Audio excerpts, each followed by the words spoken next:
আওয়ামী লীগের দুই পক্ষের সংঘর্ষ, আহত অর্ধশতাধিক। কিশোর-কিশোরীর মধ্যে ঝগড়াকে কেন্দ্র করে ফরিদপুর সালথায় আওয়ামী লীগের দুই পক্ষের মধ্যে ব্যাপক সংঘর্ষে উভয় পক্ষের অর্ধশতাধিক ব্যক্তি আহত হয়েছে। আহতদের মধ্যে ৩০ জনকে হাসপাতালে ভর্তি করা হয়েছে। শনিবার সকালে উপজেলা গট্টি ইউনিয়নের মেম্বার গট্টি এলাকায় সালথা ফরিদপুর আঞ্চলিক সড়কের উপর প্রায় ৫ ঘণ্টাব্যাপী এ সংঘর্ষের ঘটনা ঘটে। সংঘর্ষের সময় পুরো এলাকা রণক্ষেত্রে পরিণত হয়। এ সময় ওই সড়ক বন্ধ হয়ে যায় যানবাহন চলাচল। স্থানীয় এলাকাবাসী সূত্রে জানা গেছে, এলাকার আধিপত্য বিস্তারকে কেন্দ্র করে মেম্বার গট্টি গ্রামের বাসিন্দা উপজেলা আওয়ামী লীগের সদস্য মোহাম্মদ রফিক মাতুব্বরের সঙ্গে গট্টি ইউনিয়ন কৃষক লীগের সভাপতি মোহাম্মদ আজিজ মোল্লার বিরোধ চলে আসছিল। শুক্রবার বিকেলে রফিকের সমর্থক নুরুল ইসলামের ছেলের সঙ্গে আজিজের সমর্থক মুকুলের মেয়ের ঝগড়া হয়। এ নিয়ে সন্ধ্যায় উভয় পক্ষের মধ্যে পাল্টা ধাওয়া ঘটনা ঘটে। পরে পুলিশ গিয়ে পরিস্থিতি নিয়ন্ত্রণে আনে।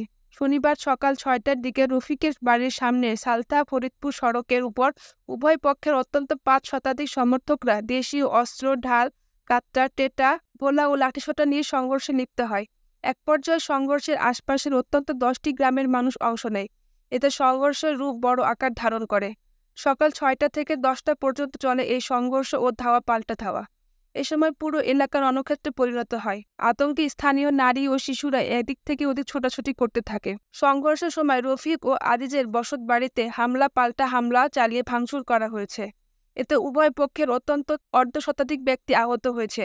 আহতদের মধ্যে অন্তত ৩০ জনকে ফরিদপুর মেডিকেল কলেজ হাসপাতাল সহ বিভিন্ন হাসপাতালে ভর্তি করা হয়েছে। সংঘর্ষ চলাকালে ঘটনাস্থলে একদল পুলিশ উপস্থিত থাকলেও তারা নীরব দর্শকের ভূমিকায় একপাশে দাঁড়িয়েছিল বলে জানা গেছে, যে কারণে সালথা ফরিদপুর সড়কে অন্তত ৫ থেকে ৬ ঘণ্টা যানবাহন চলাচল বন্ধ থাকে। পরে সেনাবাহিনী এসে পরিস্থিতি সামাল দিয়ে যানবাহন চলাচল স্বাভাবিক করে। এ ঘটনায় বক্তব্য নেয়ার জন্য উপজেলা আওয়ামী লীগের সদস্য রফিক মাতুব্বর ও গট্টি ইউনিয়ন কিশোর লীগের সভাপতি আজিজ মোল্লার সঙ্গে যোগাযোগের চেষ্টা করা হলেও তাদের পাওয়া যায়নি। এমনকি তাদের ফোনও বন্ধ পাওয়া যায়। ফরিদপুরের সিনিয়র সহকারী পুলিশ সুপার মোহাম্মদ আসাদুজ্জামান শাকিল বলেন, কয়েক ঘণ্টাব্যাপী চলে সংঘর্ষ ও ধাওয়া পাল্টা ধাওয়া। খবর পেয়ে পুলিশ ও সেনাবাহিনীর একটি টিম ঘটনাস্থলে এসে পরিস্থিতি নিয়ন্ত্রণে আনে। পরে সংঘর্ষকারীদের বাড়িতে পুলিশ ও সেনাবাহিনী যৌথভাবে অভিযান চালিয়ে বিপুল সংখ্যক দেশীয় অস্ত্র উদ্ধার করে। এলাকার পরিবেশ শান্ত রাখতে অতিরিক্ত পুলিশ মোতায়েন করা হয়েছে।